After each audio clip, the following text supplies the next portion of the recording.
Hello everyone, welcome to the second video of the chapter Money. In the last video, we talked about what is money and what is barter system, what are the limitations of barter system. So in today's video, we are talking about what we call as money and the functions of money. What all can money do? Now, why? The question is, why was money introduced? So let us see what are the functions of money. The first important function of money, my dear students, is double coincidence of wants.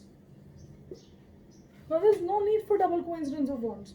Suppose I want wheat and I have rice, right? I'll sell off my rice, get money, and spend that money to buy wheat. It doesn't matter the person requires wheat or rice, right? So there's no problem as double coincidence of wants. Second function of money is it has a store value. We can store money. Money will not rot. It will not have any problem. We can store it for years, right? Because it is a non-perishable item. So money has a store value. Third important point. Money has a common measure value. Whenever we talk about money, we know if I have to buy 5 eggs, I have to spend 50 rupees. If I have to buy 10 apples, maybe I have to spend 80 rupees. So there's a common value which is given to every commodity. Money की वो value है, ठीक है? It has a common measure value. And the last point is, you can make deferred payments.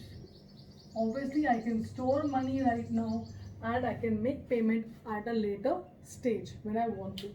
That is called deferred payment. So all the limitations of barter system were actually taken up and money was introduced. So these are the functions of money. Now in this chapter, you also have what is called money supply. Now what is money supply? Money supply is the total amount of money which is circulating in the economy. This is a circular flow in the economy from households to firms, from firms to households, right?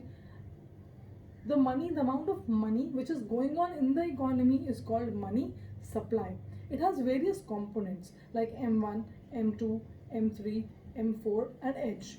But in your course, we only have one component that is called the M1 form of money.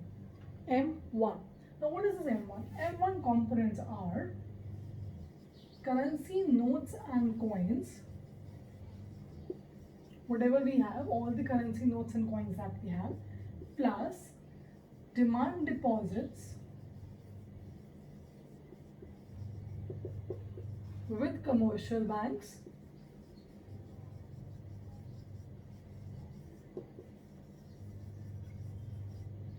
plus other deposits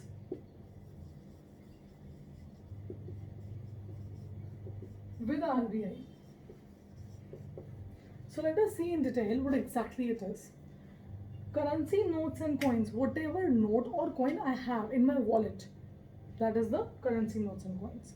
Second, demand deposits with commercial banks are nothing but the saving accounts which we have. जो भी saving account में पैसा, whenever we want, we can swipe a card and take it out. You know, that is also your M1 form of money. And last, other deposits with RBI. Usually, in the later on when we move in banking chapter, you will study there's something called CRR, cash reserve ratio, which the commercial bank deposits with the central bank from our own deposits. That money is our money, which the RBI has. So those deposits are other deposits with RBI. So all these three components make M1. M1 money is a most liquid form of cash which we have. Anything which we have which we can use immediately. So this is, as far as money is concerned, this is what is it. We only have these topics in money. What is money? What are the limitations of barter system? What are the functions of money? What is money supply and what are its components? That's it. See you in the next video of banking. Bye.